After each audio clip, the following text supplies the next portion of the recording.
Assalomu alaykum. Hozir sizlar bilan Pdaftarda biznesni tahrirlash qismini ko'rib o'tamiz. Ya'ni men boshda kirishda biznesimni noto'g'ri nom bilan ochib qo'ydim. Endi tahrirlamoqchiman.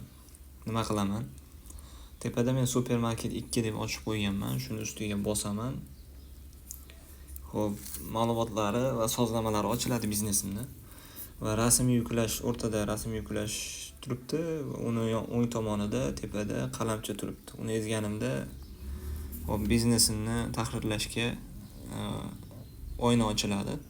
Supermarket 2 ni men supermarketni o'ziga o'zgartiraman va manzilda ham xohlagan joylashuvga o'zgartirsam bo'ladi. Ustiga ezib o'zgartirsangiz bo'ladi. Va biznes turi uni ham xohlagan nimasiga o'zgartirsangiz bo'ladi. Mana ochiladi. Men o'zgartirishni xohlamadim. Xo'p. Oxirida valyuta, ya'ni valyutani hozir premium obunachilarga ochilgan faqat.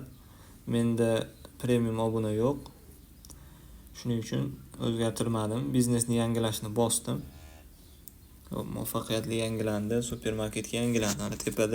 Tepada ham ko'rishingiz mumkin. Supermarketga o'zgardi.